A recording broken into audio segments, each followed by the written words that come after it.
Good evening, everyone. This is Gil at Camppatton Family Compound. Got Tammy from Rebel Canners here with us tonight. Chef Tech's there in the side chat.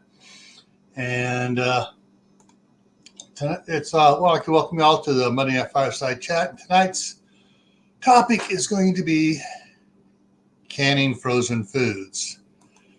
And how's everybody doing out there? And as I mentioned, I am here in California again this week, and I did notice some changes since beforehand, and it has to do with the fact that my wife has her Instapot and her All American canners sitting out on the counter. So, hint, hint. Yeah. So, but yeah. Let's see who else here, because since I'm here, I only got the one laptop. I don't have the second one where I usually talk to everybody on the side chat as the countdown's going on. So what do we got here? Let's go up and welcome everybody in. First one in was Shady Hill Homestead. Then Tammy hopped in and said hi to them, and they said hi back. Then we got Diana too, who's in on both of our channels. And then Mark's there just saying present. Lewis is here. It's the Marshmallow Man. Kaylin's here. Kaylin Strain. And Angel's Homestead, is it on your side? Oh, hi. And Chipper's lurking. He'll catch it. He'll catch the replay. Let's see. Here's a new one. This is 420 all. I'll put up this like 420 all day CA. Sumi is here, and Mother Earth Garden Club is here as well. And tonight's topic basically came from a short that Tammy did, and I think, why? We kind of alluded to it in a couple of the other ones, but she did a short on canning frozen peppers. And I've heard people talk about, that's what really made me, go ahead and do it. And as I did it, I was remembering all sorts of stuff about people talking about, especially like on the Rebel Canners Facebook page.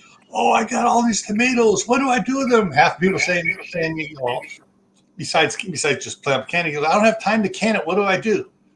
Throw them in the freezer. Can them later. I've got 10-gallon Ziploc bag, 10 1-gallon Ziploc bags of tomatoes I haven't done yet in my freezer, waiting for me. Some cold, snowy day this winter. Yeah.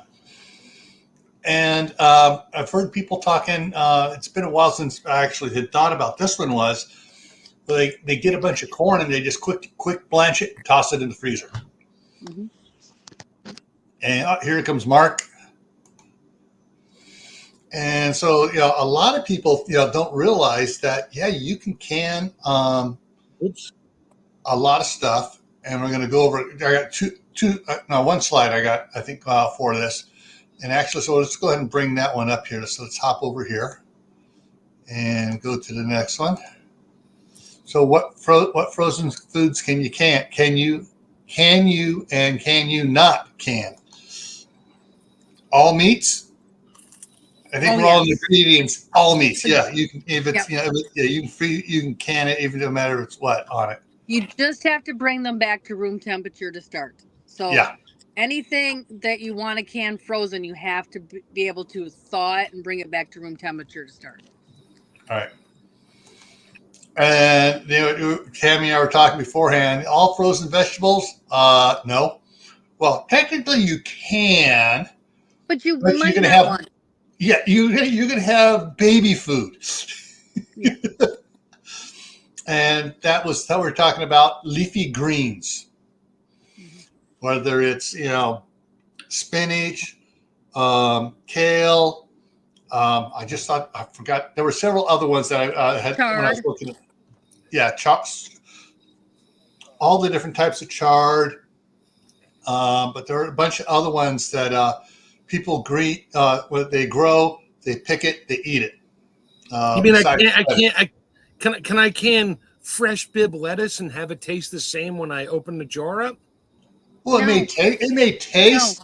No, not even close. Huh? No. I'm No. just messing with No. Tammy. Tammy knows I'm just messing with her. Yeah. I'm over here wanting to throw up because when you open that jar, that's what you're going to want to do. Iceberg? Romaine? No lettuce, huh? Oh. Okay, just checking. No. Yeah. So let me. No Okay, I did have one more picture. Yeah. So this, even though it freezes and looks nice and everything. Yeah, and you thaw it out. Yeah, and so when you take it, you steam it, put it in a steamer or whatever. You cook your spinach, you cook your stuff. But if you can it, it's going to have a whole nother texture. Yeah. Oh, You better be wanting it for a smoothie. That's all I got to say. Popeye didn't mind the canned spinach. It made it strong. Wait, I got a joke for you. Yeah, but after every time Popeye ate spinach, he went toot toot. But before he went toot toot, the pipe went. Yeah. Yeah. Well, the hot air was coming out all the way around. Now you know how come Popeye was so strong after he ate the spinach. Oh, I gotta go. Get out of my way, Brutal. I'm out of here. I think it was a different kind of strong. Yeah. All right. After that spinach. All right. So Northern Girl Hobbies has come in. And Little Lone Pepper is here. And Little Lone Pepper, wrong one. There we go. Says canned spinach is good in omelets, casseroles, and soups. Yeah, it just loses a little bit of fiber when you're transferring it from freezer to canning. So it's better fresh from the garden and canned than it is blanched, frozen, canned. It loses, like Gil said, it becomes like baby food. Yeah, and that's what I like said. Casseroles and soups. That's perfect for. That would be good. Yeah. Yeah. So you do use like. Yeah, that's but that's your other option is to do freeze drying on it. Mm-hmm. But the the spinach, unless you're going to be using it all the time, or spinach, kale, the chards, and there's a couple other ones when I was looking up, they were talking about. Unless you use them all the time in omelets, casseroles, and soups, where you have recipes your family enjoys and you use it often, it's almost one of those things is, do I really want to can it? Remember, the smallest canning jar they make right now is a half cup. That's a lot of that. I'm going ultra rebel on you, Tammy. I doubt it, but knock yourself out. If you have the old baby food jars, which are... They have to be very old because the modern ones will not reseal when you try to can them. Yeah. And they're at best good for water bath. They're not very good for pressure canning. Don't ask me how I know. Yeah. And canning leafy greens, frozen or otherwise, you need a lot of volume to get a little bit. Oh, yeah. And Lee just came in, Cold War prepper from Texas, and Aiden from across the pond.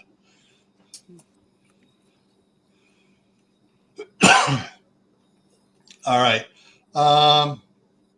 Make sure I'm checking my stuff here. Okay, I got all that done. Yeah, pull that down.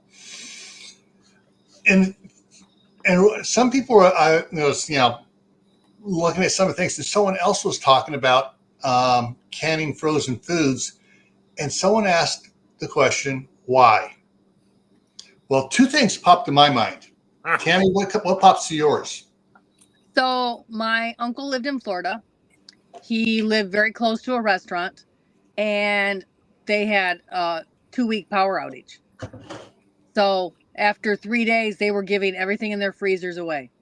So he got free food and freezer failure. So number one is freezers fail for a lot of reasons.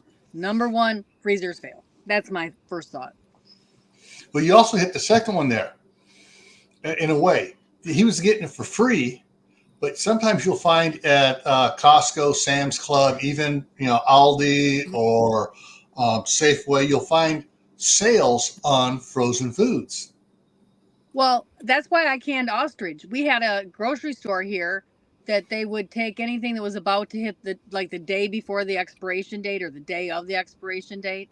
Mm-hmm. They would mark it down to half and put it in the freezer. And so I bought a lot of meat and canned it that way because every time I drove past that grocery store, which was out of my way and not my usual trip, I'd stop, run in. What do they have in the freezer clearance?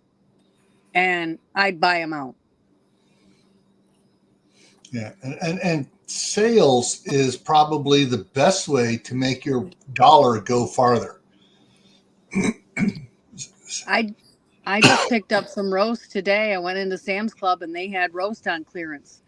So I took it home, threw it in the freezer, and when I have enough to make a canner load of meat, I'll thaw it all out and I'll can it.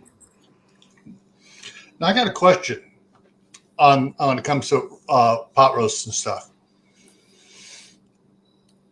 My grandmother and mom used to cook it for several hours on the stove, low heat, mm-hmm. and it was depending how long they cooked it, it was still nice and firm. You had to cut it. Other times, if they got started earlier and dinner got postponed because everybody's still doing stuff and busy around it, and it'd be a couple hours late, then you'll get it and it just falls upon your plate. Absolutely love. That's just time cooking. That's all. Yeah. Compared to to raw pack canning it, it's somewhere in the middle, depending on the cut. Mm-hmm. Canning makes really stringy, tough cuts of meat fall apart tender. Okay, good. Because I pick up pot roast at my Sam's Club every Wednesday. If I get in there right at 8 o'clock when they open the door, it's got 2 days left on it. They knocked it down 25%. Yep. And I got some beautiful roast today. There was 2 in a pack at Sam's, $4.69, which I think is absolutely highway robbery. But their other meat was $5.70. Mm-hmm. So I got it for $1 less. But yeah, I've noticed that finally, even up in Idaho Falls, the price for hamburger has been hovering for the last 2-3 years at around in the low fours, like $4.25 to $4.50. It's all $5.20 to $5.30 now. Well, it was not this high 2 years ago. Yeah, it's ridiculous.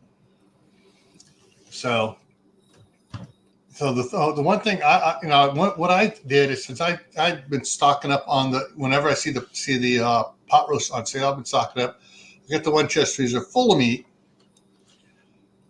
but switching to trying to try the carnivore diet here a bit to see if it'll help me break my wall I ran into on my dieting. The other thing that canning helps with, because you're packing it with, you can thaw it in your gravy. Mm-hmm. Okay. So if you have something that's like slightly freezer burnt, you can thaw it right in your liquid, mm-hmm. and it will kind of help with that and take that away. Because freezer burn is basically freeze drying in a sense. Yeah. Not the good way. In a bad freeze drying. Yeah. Yeah. So if you can thaw it in a way where you're rehydrating it and then get that liquid forced back into the meat, a lot of times you can save a lot of freezer burnt stuff. Yeah. Well, all the meat I did, I used the the food saver, and so I vacuum sealed it. So everything I've opened up from like 3 years ago, it looks like the day I put it in the freezer because there's absolutely no oxygen in there. It's sucked up tight. That's the best way to preserve meat in the freezer is a seal meal. Not buying the styrofoam saran wrapped package with a diaper in it and then wrapping it up in saran wrap again and throwing it in the freezer. Your freezer burn in 2 weeks. Yeah. So what I've been doing is I last week, because I have the the really cheap electrical price at nighttime, I do the crock pot with it in there with the broth and stuff in it, and it cooks for 7 hours while I'm sleeping on low. And once it's at that point, one time I took it out at 7 hours, and it was still it wasn't as tender as it should have been because it was on low the entire time. And if I'm up late, I'll start it on high for a couple hours and then turn it down, and then use the fork to test to see. Oh no, another hour. Yep. But I was wondering for taking the frozen meat, putting it in a crock pot for a couple hours, and then hot pack canning. Yes, you could do that. Yep. Because that should make the those. I got one piece. It was dirt cheap. It was, I don't know what type of cut it was. It wasn't a regular pot roast cut and everything else. And it looked tough as crap. I put it in there, and it looked like it had too much, a lot of fat through it, thick marbling in it. Probably a bottom round. Yeah. And when it was done, it was just like, oh my goodness, oh my stars. It was just absolutely divine on that slow cook. Eye rounds are great. Eye rounds are super lean, low fat, I make pot roast out of it. My wife does, but it's dry. Even I don't care how much fat and other stuff you add to your crock pot, it's still going to be crumbly. It shreds. It's beautiful, tastes great. It just has that dry consistency because there's zero fat in the meat itself, or very little. But fatty meat. But even eye round, you can cook it, can it. You don't want to cook it till it's falling apart. You can it, you'll just have baby mush. Yeah. But just, pick your meat cut and cook it a little bit if you have to. I like to brown it. I still have some jars downstairs from 2017. I made pot roast. I took big, long cubes. I used 1.5 jars.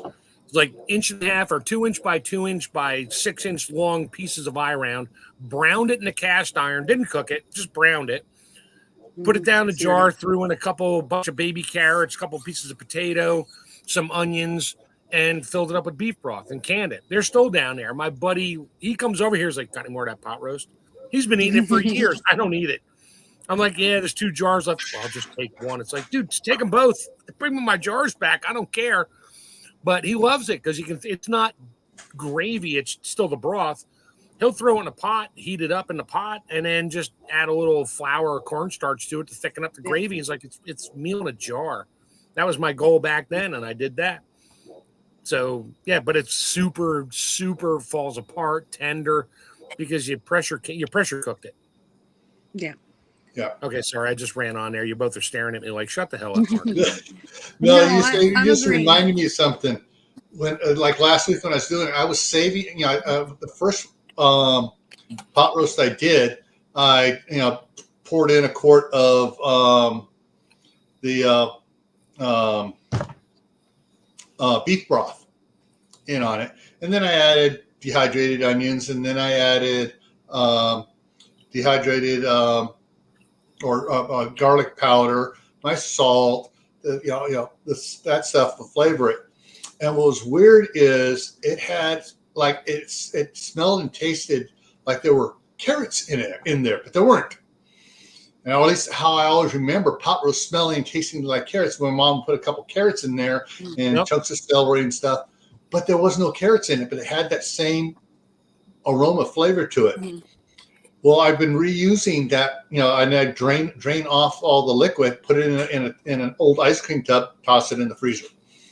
And the next one I do, I pull it out the day beforehand, let it defrost in the refrigerator, and then put it and use it again. And after the second one, I strained all the solids off, like all the chunks of onion and stuff. I just added more onion powder and garlic powder because the meat seems to be drawing that out of the broth. Mm-hmm. So just to be clear, you can't keep doing that. Yeah. You can't take a broth, heat it up, let it be in quote unquote danger zone, freeze it, cook it again. Every time you cook, it's just because you cook it again doesn't bring it back to zero in terms of how long you can keep it. Right. You can't keep doing that. You just can't. Right. Once, maybe twice, you're pushing your luck. Third time, I don't even want to talk to you about it. Yeah. But what I'm thinking about planning on doing when I get back up the next time is go ahead and I'm going to see if my wife will let me take the big crock pot on the counter in the shelves over here. It's about 3 times the size of that little one I have up there, so I can do more of the frozen meat in there and do it for a couple of hours or so, and then start cutting it up and start putting it in the jars and stuff, and try canning the frozen meat into the jars that way. I'm with Mark, though. You should start fresh on your broth with that one. You want to can. Yeah. Yeah. I got more things of store-bought broth in the things for that. So I'm almost due at this point. I'm down to, I think, 3 quarts of my French onion soup, which I can.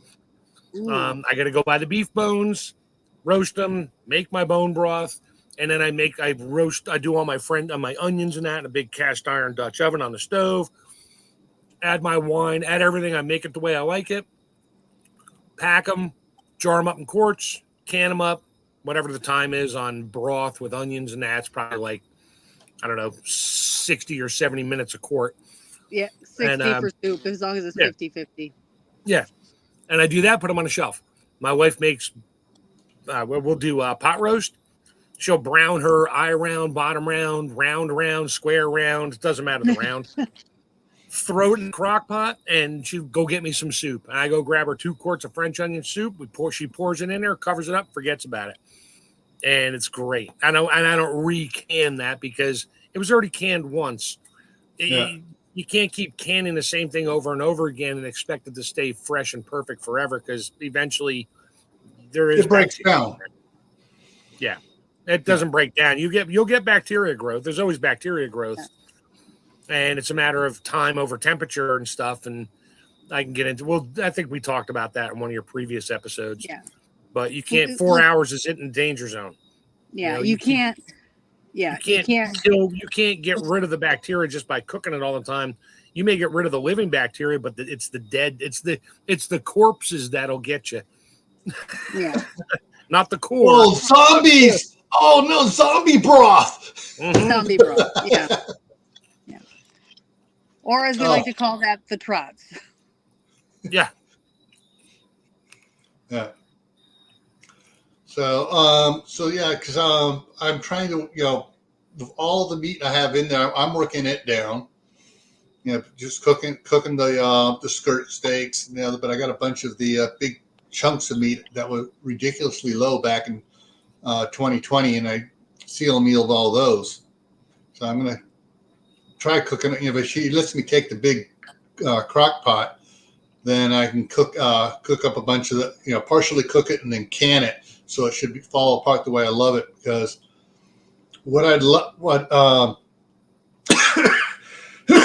excuse me, what I know my boys like here, and I know the grandsons there will like, is when you get the pot roast, even if it's dry but it all falls apart, when you reheat it, you like cook it one night and leftovers the next day, but when you reheat it, you add the taco seasoning and stuff like that to it, and then you throw it in quesadillas. It's like shredded, a shredded beef quesadilla filling. Yeah. I just cube it, raw pack it. I like to put broth on top of it, and I always do carrots, onions, and potatoes. A little bit of salt. Because I was thinking about possibly, I don't know if this will work. It should. I can't see any reason why not. Is some of the jars can it as with the taco seasoning in it. Oh yeah, you can do that. You can do that. Oh yeah. I can taco meat. I'll get ground beef, 20 pounds, throw it in a pot, cook it up to make sure it's a flavor I want. And I hate this. My wife understands what I'm talking about here. I'll can it, even though it was already cooked. When it comes out, it's like Taco Bell meat because it's like paste. But the flavor's good. And I think I still have like 10 pint jars of taco meat down there from 2020. Sorry, you saying taco meat? To me, it's like after I learned what Taco Bell meat is. Oh, it's never beef. eat there again. It's beef. It comes from the cow. The additives they put with it. Well, this is true. Oats. There's a lot of oats in Taco Bell. Yeah, I'm pretty sure. That's how I think of it. Yeah. But just I'm thinking about it. All right, so it's like Taco Bell meat texture-wise, which means a couple of grandkids should like it. Yeah. Whether or not I can get Eli to eat it, not sure. The only meat he likes is hamburger. It's like pate. Yeah. It's spreadable on a flour tortilla. After it's hot, just add a little more salsa to it, or a little tomato sauce, or a little water to thin it down a little bit. No. You spread it on your Ritz crackers like it is pate. Yeah. Taco Bell pate. Yeah. Oh. We're all gonna. All right. So, Northern Girls Hobbies has a question here, and that is, have you canned goose? Technically, yes, because I've canned. What's the duck that is a goose? Oh, I can't think of it.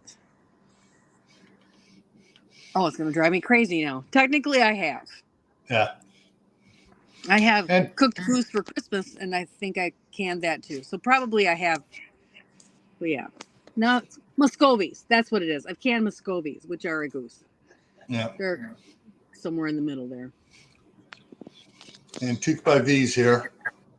Yeah, and everybody's firing at the answers now. Mm-hmm. Let's see. What other things about frozen foods that you would can besides pork? Oh, the pork. Oh, interesting. Pork bottom. What part of the pig? Tammy, don't not answer this because I know you know. I'm not sure if Mark knows. Where is the cut? Says pork bottom on it or pork butt.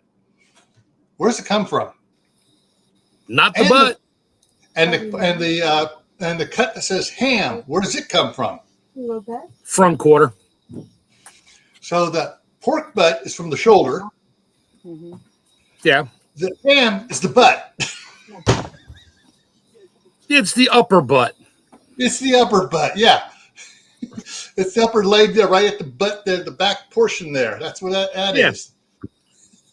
I thought I almost fell in my chair laughing last week when I read that. It comes from the same dictionary of we park on driveways and drive on parkways. Yeah.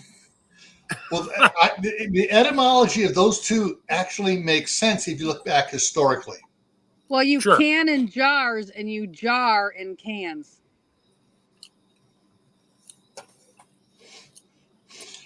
Oh, yeah. Yeah.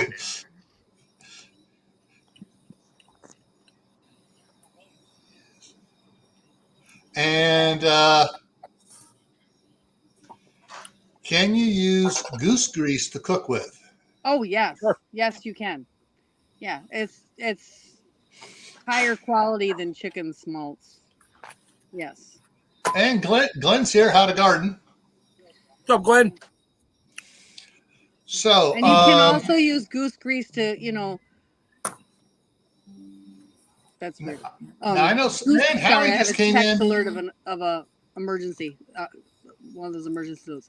Yeah, you can also use goose grease to grease your wagon axles if you're going across the plains and the covered wagons.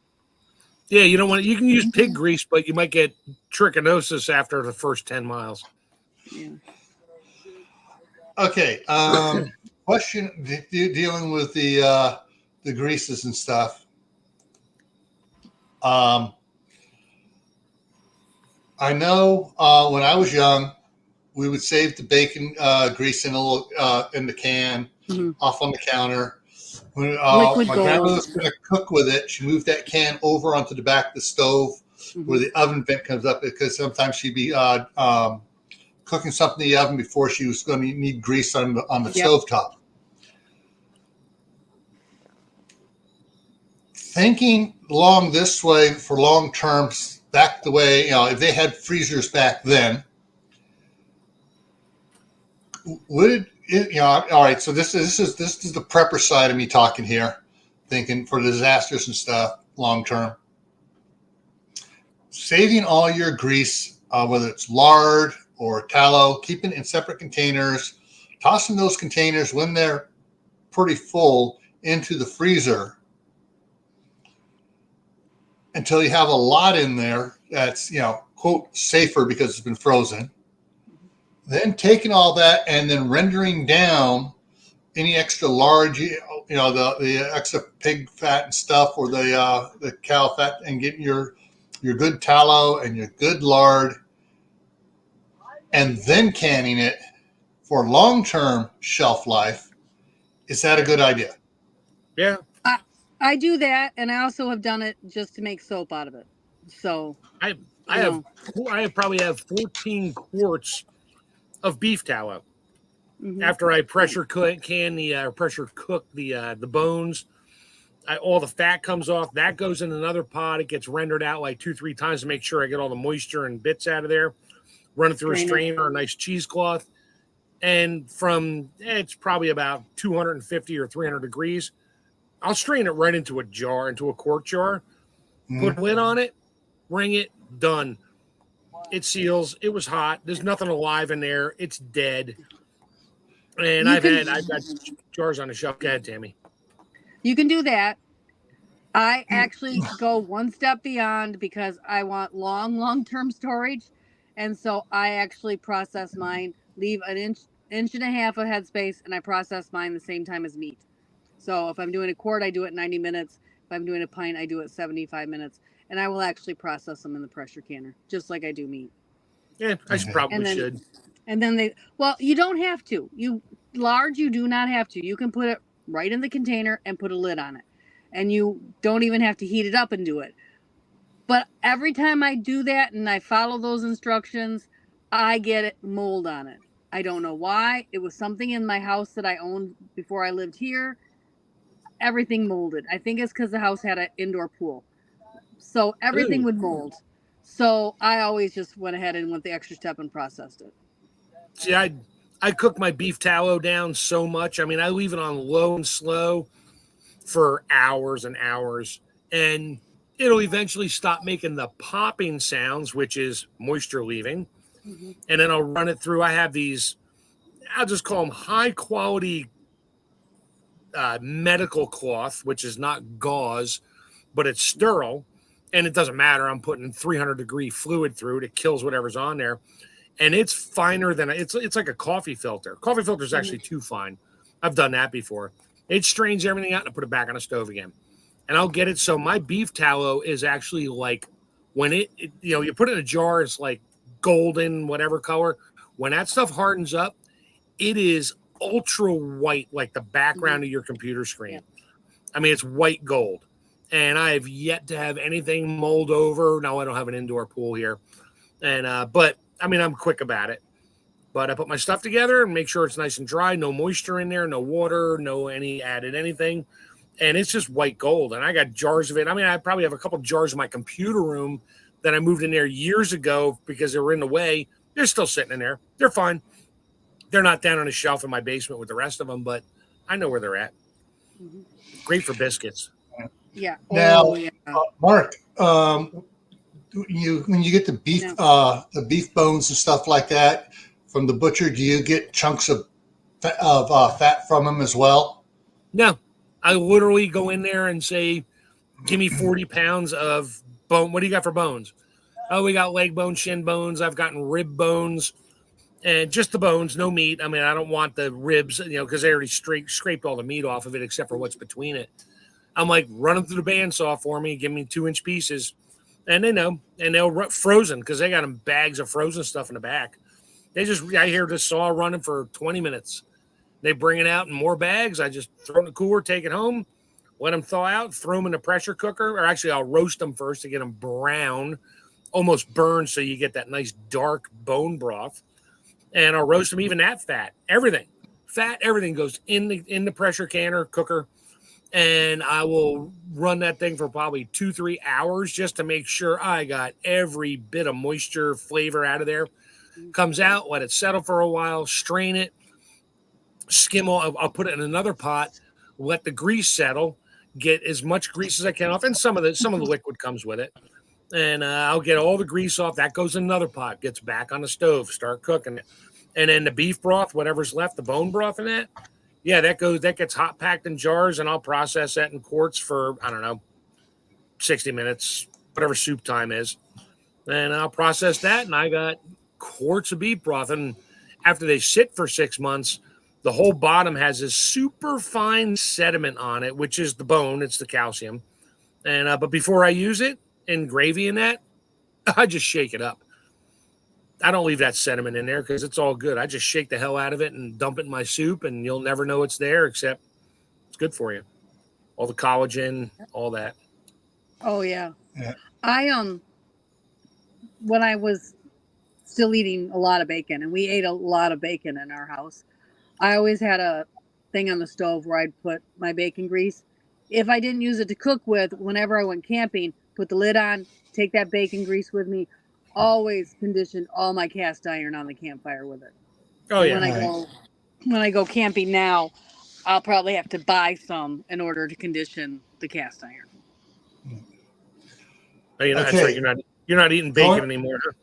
Going off the one comment back there that was Sumi said about goose fat, tallow, and stuff can be on Amazon. So I just typed in tallow on Amazon, and you got all the beef tallow. $22. Yeah, crap. that's the most expensive and best one is bear. Yeah, bear fat is really good for you. Yeah, you can use that. You rub it right on your joints to treat arthritis. You can rub it right on. You can rub it right on your boots and your leather jacket to condition it. Yeah. All right. Here you got beef tallow. These are food. It's beef tallow stuff and everything else. That's why. And in the middle of it here is beef tallow for skin care. Yep. Right in the middle. Yeah. Oh yeah. Throw that beauty concept on there. You can jack the price up 40%. Yep. Well, these others say like 72 cents an ounce, 71 cents an ounce, $8.25 a pound. This one is $10 an ounce. This is the little jar. This is a little jar for yeah. You're right. They jacked the price up on it. My sister about crapped herself when my local, it's like Aldi, it's Lidl, same thing.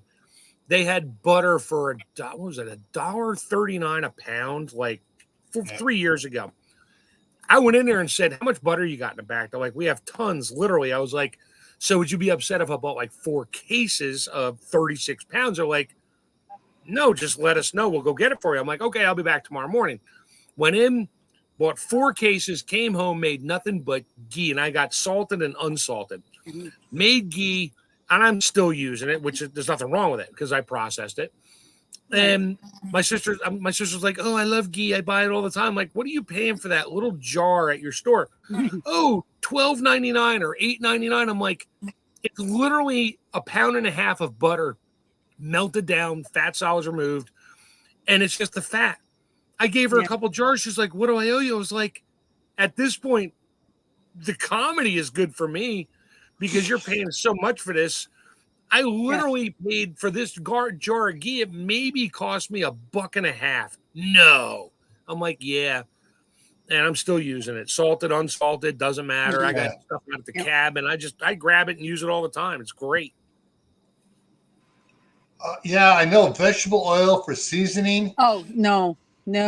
Oh, you can't. No. Because vegetable oil is seed oil, and the processing on it, using it again to season it, undoes some of the. You need to go throw that in a fire and don't smell leave it there till the fire goes out. Once it cools off, bring it back out, rub it down with bacon fat, preferably. If you are like me right now, not eating bacon or pork products, use beef and rub that down and put it back in the fire or in your oven at 350 for a couple hours. Yeah, that will not season it, and it will make it horrible, and you will here's something. That's cast iron abuse. Here's something else on that. Someone has some videos out there where he buys these, cast iron, Dutch ovens, skillets, everything else that have been seasoned and they're gumming people. And he buys it and then he goes, yeah, it's because you put vegetable oil on it. And I'm going to strip it all off. Now there are several of them that they'll strip it by scrubbing it, scouring with vinegar. No, just throw it in the oven. Just throw it in your barbecue grill and leave it on high for a couple hours. Here's what one guy said. He said, don't do that until you strip all the residue of the seed oil off, because you don't want, even though you had it in there and if it's still, unless it's polished clean, you want to get that off there. And with the one guy, what he does is, he'll take it, he'll have the fire go on the side, but he'll take his angle grinder with a cut brush on it and polish it, toss it in the fire, get it hot, pull it out with his welding glove on, pull it out, do the stuff on it, put it back in, and that way there's none of that seed oil residue on the cast iron. Yeah, I think it's time for me to re-season. Like, I have lots of cast iron. Yeah. And yes, I've used avocado oil, olive oil, canola oil, whatever oil was around. I've put it on there to season it, and it's nice and shiny black. My mom's pan, however, is still jet black, nice and shiny. That thing has never been stripped down in probably 50 years, and eggs don't stick to it. And that's the only one I probably won't touch. But the rest of them were new or used or whatever, and yeah, they've been seasoned all wrong for years. A lot of people get Blackstone grills and they absolutely hate them. And they're like, oh, they're not good. They're not what they say they are. Yeah, don't use the stuff that comes with them. Use lard. It's cast iron. You need to condition it the same way. All right. Here you go. Well, 7 pounds for $45. Meanwhile, that's all the residual they get from the factories that boil the beef bones to make your Swanson beef bone broth in a box with whatever chemicals are in the plastic and stuff in there. And yeah, that's all the oils and fats that are left over. They just strain them off into a giant vat, cook it down and scrape off and strain off just the white stuff and either sell it or box it and make a fortune off of it. Yeah. I'm looking for something else here. And just in case, if anybody of you go and like order a beef or a cow or a pork, and you take it to the butcher, you have to ask for the bones, you have to ask for the organ meat, and you have to ask for the fat, or they will not give it to you, and you're being cheated out of a large portion. Oh my God, yeah. That's what I told my buddy. He had a cow, a steer. He's like, hey, I'm getting a whole steer done up. Do you want anything out of it? I was like, yep. He's like, what do you want? I said, all the bones. He's like, what? I was like, all the bones. You tell the butcher you want all the bones. I don't care if he cuts them up or not. I bought a stainless steel blade for my Sawzall. Mm-hmm. I'll cut them up myself. I don't care. He's like, he gave them to me. He's like, He said, here. I'm like, how much do I owe? He's like, nothing. The butcher didn't charge me extra. I was like, of course not, because he would have sold them separately for soup bones, but it was your cow.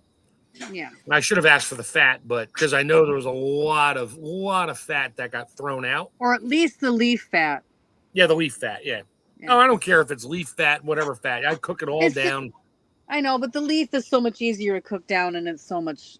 There's no. Yeah, but all the little bits and pieces left over when I do a roast or something, or trim a whole bunch of, when I buy 4 or 5 giant or top rounds whole, I trim it all off. I chop it up in pieces, throw it in a pan, render it down, get all the fat off of it. What's left? Oh yeah, they're so good. They're just crunchy little beef bits. Throw a little salt on there. I put them in a bowl. They're gone in 3 days. My wife is like, "This stuff is so bad for me, but it's so good." I'm like, "Yeah, it's all the silver skin and sinews that are now crispy. Throw a little salt on it, you wouldn't know the difference." All right, so we got the South Chicago lard for what was it here? 60 cents an ounce. You got this high-end lard here in the pink label jars for $1.43 an ounce. God. What were you going to say, Tammy? And then you got lard here for 29 cents an ounce. I was going to get us back on topic of frozen food. Well, hey, don't worry. On the in the description, it says our starting topic is. Oh, okay. So I forgot. That's always been there for Mondays. It's our starting topic is. Well, we canned the frozen pork. We thawed it out, canned it, and when we opened the jar up, there was an inch of lard on top of fat. Save it. So let me get my ice cream scoop. Yeah, there you go.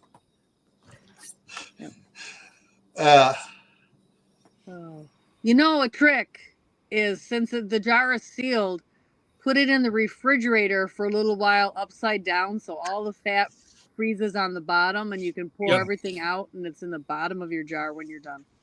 All right, got a question here about going back to that from Lewis. He goes, "What about Crisco to reseason your pans?" No. All right. Crisco originally was a German axle grease from World War II. And somebody cooked it and said, I didn't get sick. It must be okay.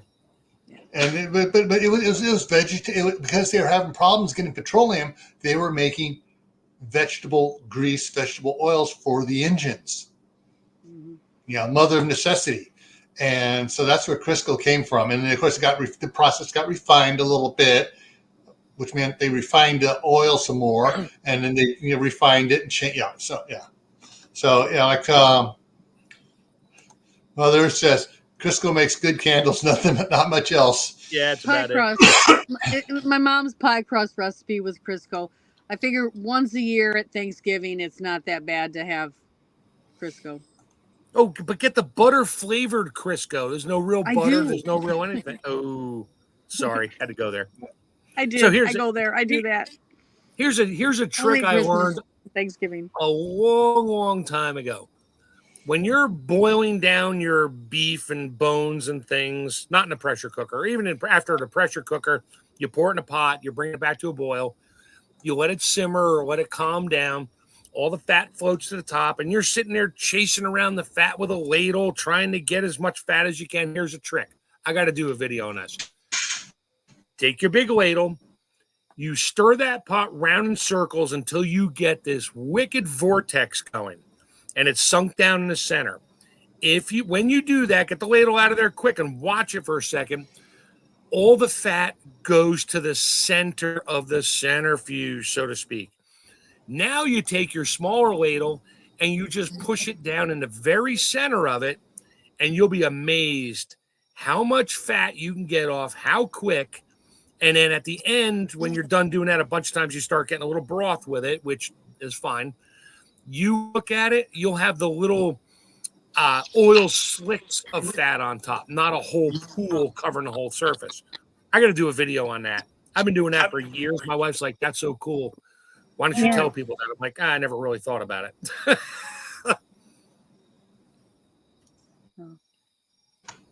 Well, that's a good idea. I've never seen that. We'll have to There we see go. a video. All right, so coming up here in about 15 minutes, Cold War Prepper goes live. His topic says preparing for Chewaki, the end of the world as we know it. And this is the link for it here. I'm dropping in right now. And so that's the link for Cold War Prepper Lee down there in Texas is going live here in a little bit. And so that's the link for that afterwards here. Okay. Yeah. All right. Good. When I was pulling that up, my poor laptop was going everything you guys were saying there for a minute. So the other thing I can a lot of frozen is frozen fruits. Not all of them can well. Blueberries can very well. Pineapple. Peaches not so well. Pineapple does great. Strawberries lose a little. Strawberries, and they're not great canned anyway. All right, back apples. But they make great jams. You can can them as jams. Okay, that's what I was going to say. Is applesauce for the apples. Yeah, would do good.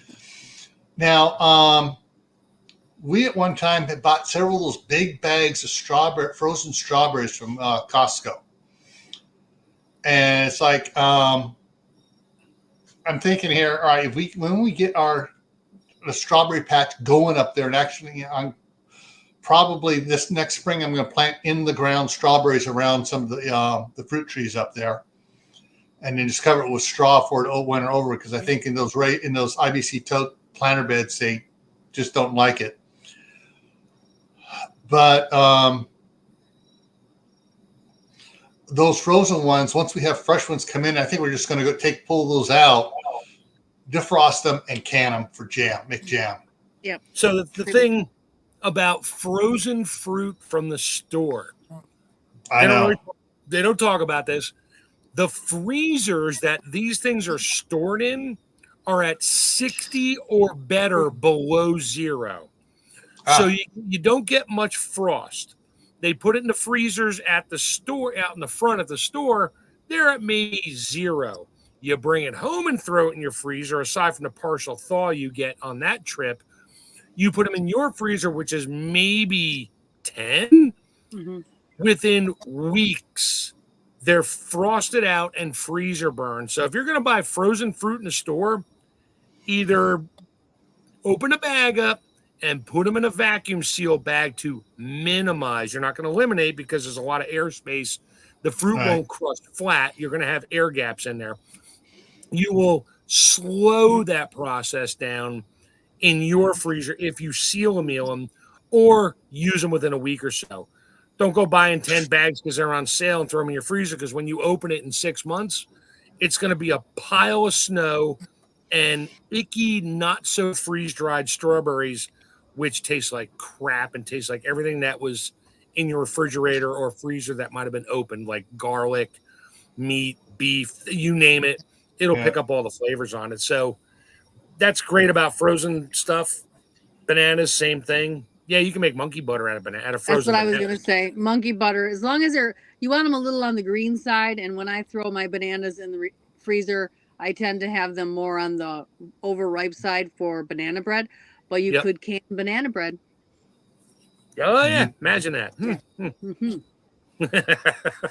Ooh, yes. I do a lot of frozen black cherries. And yes, they're already pitted, so they're wonderful to make into pie filling or other things. Oh, yes. Strawberry sauce. I like strawberry sauce on pancakes and waffles. Yeah. Apple butter is fabulous. All right.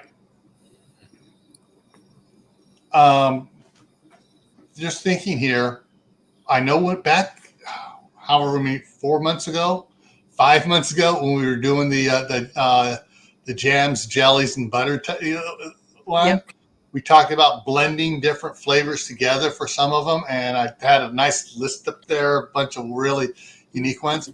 But strawberry and apple, for making like a strawberry apple butter. Yeah. Oh yeah. So you can mix and match stuff out of the freezer for things. Mm-hmm. Oh yeah. Now, with what Mark said about the freezer, maybe down to such and such, you ain't seen my chest freezers. It's turned to the crank to the lowest it'll go, and blue painter tape over it to keep the grandkids from playing with the knob. Yeah, so you might get like 10 below, 15 below. Yeah, I mean, because when I try to get the ice cream out, I got to take it out of the chest freezer, put it in the upright freezer for a day. Then the next day I can actually scoop it out. And you know, most fruits, at least strawberries, frozen strawberries at the store, they pick those strawberries when they're white. They let them ripen in their refrigerators or whatever process, so they're not near as sweet as local fresh strawberries. You pick it yourself. That's why the fresh strawberries always taste great. Even the ones from Driscoll, hate to drop a name that you buy in the store, they're picked white. They're never that sweet. The blackberries always come from Chile or somewhere, and it's like, yep. How did they get that here? They're picked white. Yeah, no, that's I'm like, I'm like, no, I'm not buying those anymore. Yeah. All right, looks like Lee's going over to his setup, get his setup there. So let me bring up my little thing, move it over here so I can read it at the same time.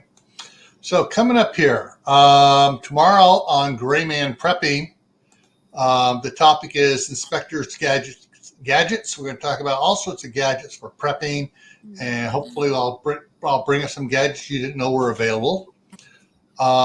Thursday night, it's a midnight ride. It's going to be early. It's going to be at 4 Pacific, 7 p.m. Eastern, midnight London time. Then Friday, we're going to talk about, we're going into the libraries, sort of like a prepper thing, only we're doing it for garden library. What books and stuff do you need to have in your garden library to deal with whatever? There's a bunch of different ways this is going to go. Saturday on Gray Man Prepping is dealing with youth in a difficult situation. And, we talked about this a lot tonight already. Maybe we ought to push that one off. I'm going to switch it around here. Hang on a second. I want to drag this one over here, push that off a little bit.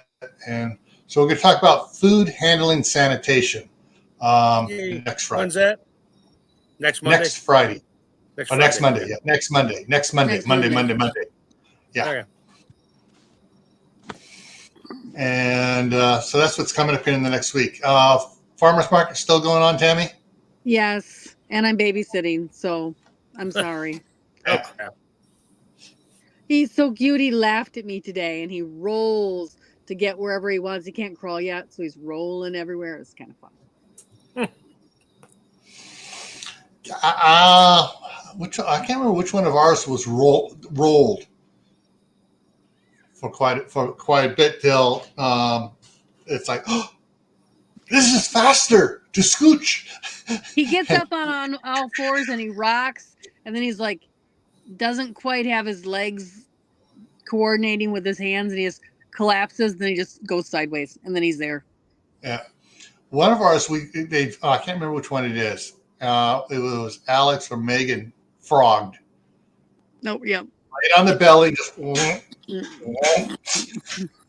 I think all my girls. Crawl. Sorry. Oh yeah, all my girls did the ass scoot. They would sit up and just sit there and use their heels and drag their ass forward. I'm like, okay, please don't have a dirty diaper.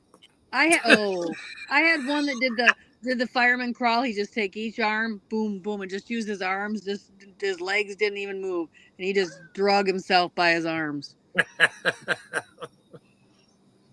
That sounds more like the military crawling underneath the barbed wire move. Yep. That's exactly what he did. All right. Well, it looks like Lee's just hit the live button on his. And so we're going to wrap it up here, say goodbye, and everybody can head over there to Lee. Let's see if I still have it here. I got to watch him in reruns tomorrow because I'm up at 5 a.m. again tomorrow. Yeah. All right, everyone. See you around. Have a good night. Night.